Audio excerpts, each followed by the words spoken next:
내일장 빨간펜 시간입니다. 오늘은 정종현 전문가와 함께하도록 하겠습니다. 안녕하세요. 네, 안녕하십니까. 네, 게시판 분위기를 보니까 조금 조바심이 나는 분들이 있는 것 같아요. 여기서 빨리 뭔가가 나와서 또 얼른 움직여줬으면 좋겠는데 하는 마음이 좀 있으신 것 같은데 어떤 부분들을 중요하게 보는 게 좋을까요?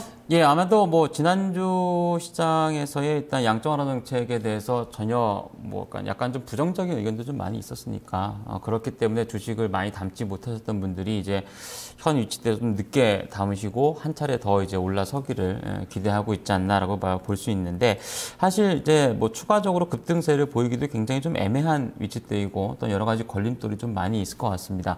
아마 그러신 분들이 오늘 듣기에는 참 좀 불편한 소리를 제가 좀 많이 해드려야 될 것 같은데 세 가지 요인 먼저 살펴보도록 하겠습니다. 네. 첫 번째로서는 일단 해외 시장 쪽 관련돼 있는 내용이 이제 주력인데요. 아무래도 일본의 이제 BOJ가 내일부터 시작이 되죠. 이제 엔화 가치와 관련돼 있는 부분에 대해서 국내 증시에 대한 영향력이 다소 좀 민감성을 띌 수 있기 때문에 이 부분을 좀 중요하게 봐야 될 것으로 판단이 되고요. 두 번째로서는 간밤에 국제유가가 급락세를 보였죠. 국제유가보다도 더 많이 떨어진 것이 이제 그 이외의 곡물 가격이라든가 원자재 관련돼 있는 부분인데 이 부분은 향후 인플레이션율과 만만치 않게 연관성이 좀 있기 때문에 원자재 추가 상승이 좀 부담스럽다면은 이 부분도 증시에는 분명히 부정적인 효과를 가져올 수 있을 것 같습니다.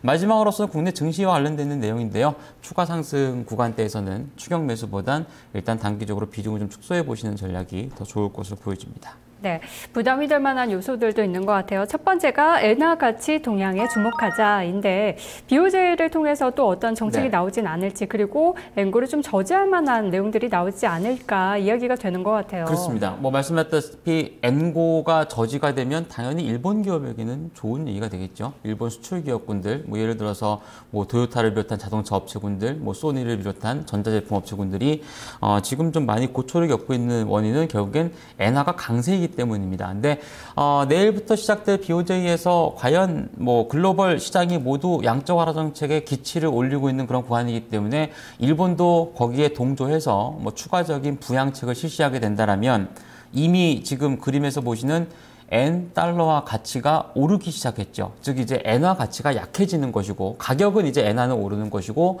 가치는 떨어지는 겁니다. 근데 지금 벌써 양적 완화 정책이 시행될 당시까지만 해도 가파르게 하락세를 보이다가 오늘은 일단 BOJ 바로 앞둔 하루 시점이기 때문에 움직이지 않았고 어제 그제 이미 큰 폭의 상승률을 기록하면서 이미 엔화가 약세 구간에 약간 진입하고 있지 않나 보여집니다. 현 위치대에서 결국에는 BOJ가 추가적으로 경기 완화, 부양책을 쓰게 된다면은 일본 수출 기업에게는 당연히 좋은 현상일 것이고 거기서 경쟁을 해야 되는 국내 수출 기업군들 같은 경우는 당연히 또 피해를 볼 수밖에 없지 않나 보여집니다.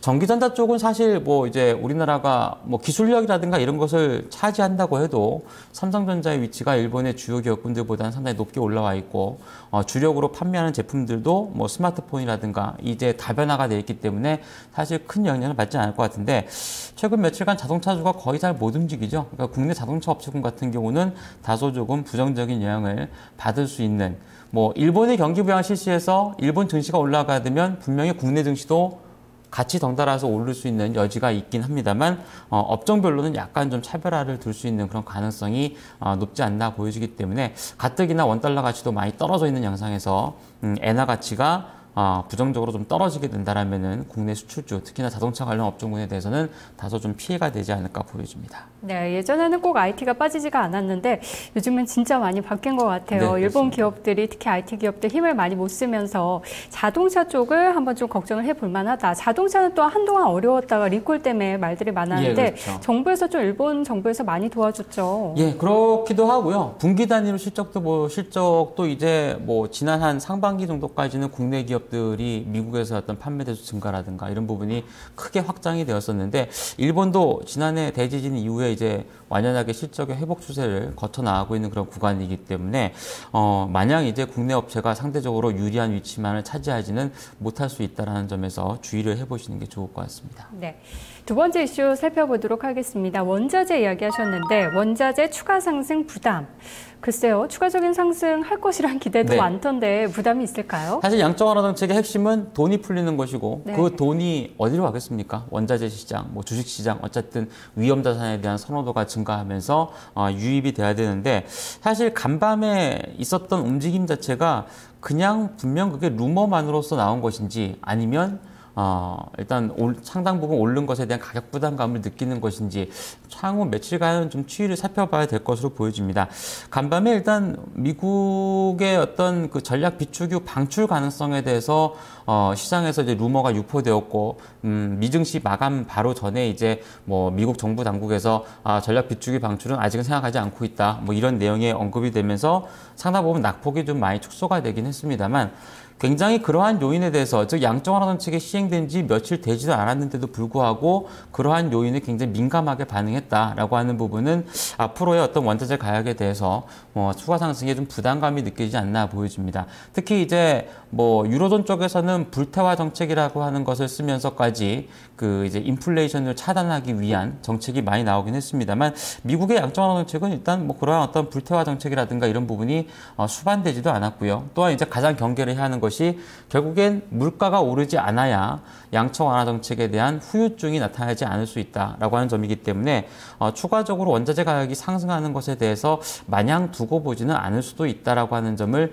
중요하게 봐야 되지 않을까 좀 보여집니다. 그렇기 때문에 간밤에 이제 곡물 가격은 거의 5%대까지 급락세를 보여주고 유가는 약간 뭐 2% 정도의 하락률이 나타나지 않나 보여지는데 당장에 뭐 국내 원자재 관련된 종목군에 대해서 엄청난 효과를 영향을 미치거나 그러진 않을 수도 있겠습니다만 글쎄요 다우 30 종목 중에 한 3분의 1가량이 원자재 관련주로 지금 이제 구성이 돼 있는 그런 부분 영향력을 받는 그런 업종군들이 포진이 되어 있기 때문에 추가적으로 원자재 가격의 하락세를 보인다라면은 다소 지수 상황에 있어서의 부담감이 될 수 있을 것 같고요. 간밤에 또 쉐브론 텍사코를 비롯한 주요 이제 정유 업체군에 대해서 다소 밸류에이션 상에 이제 슬슬 그 고점에 대한 경계가 리포트 상으로도 미국에서 나오고 있는 그런 부분이 있기 때문에 아마도 그에 대해서의 추가 상승이 좀 제어된다라면은 이 또한 지수 상황에 있어서 좀 부담감이 되지 않을까 보여집니다. 네, 뭐 곡물가 상승은 끝물이다라는 이야기도 나오고 WTI는 2.4% 하락했는데 그럼 우리 원자재주에 대해서는 약간 좀 조심을 하자, 경계감을 갖자 정도로 해석하면 되나요? 예, 정유업체군을 중심에서 이제 뭐 오늘 뭐 소재업체군 중에서 소재주가 다 빠진 건 아니죠. 데려오는 뭐 고려아연이나 풍산 같은 경우는 대기 매수 증가하면서 오름폭이 나타났었고 정유주도 나쁘지는 않습니다. 그러니까 뭐 정유주는 이렇게 보시면 될 것 같아요. 그러니까 이전보다 탄력도는 분명히 둔화될 가능성은 높습니다. 근데 2분기가 워낙에 실적의 저점이었기 때문에 다가오는 3분기는 뭐 지금 이제 7, 8, 9월 달까지 포함해서 유가가 상당 부분 많이 오름폭이 있었기 때문에 분명히 실적은 좋을 겁니다. 근데 현 위치대에서 국제 유가의 추가적인 하락이라면은 국내 정유사들도 여기서 자유롭게 추가 상승을 계속 보이지는 못할 것으로 보여지기 때문에 현 가격대에서는 기대 수익률을 좀 낮게 가져가시는 게 좋을 것으로 보여집니다. 네, 세 번째 이슈 보도록 하겠습니다. 이게 참 궁금하실 것 같아요. 추가 상승은 비중 축소의 기회다. 왜 이렇게 이야기를 할까? 단기적으로 좀 조정을 바라보나 이렇게 해석하실 수도 있을 것 같은데요. 네, 그렇습니다. 아직은 뭐 사실 완벽한 조정의 시그널이 나왔다라고 보지는 않습니다. 그리고 뭐 현 위치대에서 떨어진다고 해서 이 추세가 다시 재차 하락으로 크게 기우는 것이냐 이렇게 볼 필요는 없습니다. 단지 이제 그 양적 완화 정책이 실시가 되는 타이밍에서 지금 1차, 2차 때와 지금 3차는 굉장히 큰 차이가 있습니다. 무슨 차이가 있냐면 1차, 2차가 시행되기 이전 한 3개월가량은 주가가 상당히 많이 조정을 보였거든요. 그러니까 조정을 보여 주가가 많이 싸져 있는 상황에서 유동성 공급의 확장이 정책에 나오면서 주가가 한 향후 3개월 이상, 길게는 6개월씩 이렇게 오름폭을 보였는데 이번 3차 양적 완화 정책은 이전에 이미 한 2, 3개월간 주가가 월봉상으로 양봉이에요. 이미 주가가 많이 올라와 있었고 거기에 따라서 양적 완화 정책이 이전만큼의 어떤 강력한 임팩트로서 주가를 끌어올리지는 못할 수 있다라고 하는 부분을 간과하시면 안 될 것 같습니다. 물론 저도 조금 중기적으로는 뭐 약간 좀 낙관적인 면에서 시장을 좀 바라보고 있긴 합니다만 지금의 어떤 추가적인 상승은 1950선 내지는 그 이하권역에서 주식을 사 모았던 분들이 즐길 수 있을 만한 지금의 지수대라고 보여지거든요. 사실 2,000포인트 부근의 주식을 뭐 어떤 뭐 개별주를 사시거나 뭐 그럴 수도 있겠습니다만 지수 관련 대형주 쪽에서는 사실 먹을 게 그렇게 크게 많이 확장되지는 않습니다. 그렇기 때문에 오히려 뭐 기대 수익률은 지수가 올라온 만큼 높게 가져가는데 기대만큼 오르지 않을 수도 있는 그런 구간이 나타날 수도 있고, 특히나 지금은 당초 전망보다 외국인의 매수세가 상당 부분 약화되고 있습니다.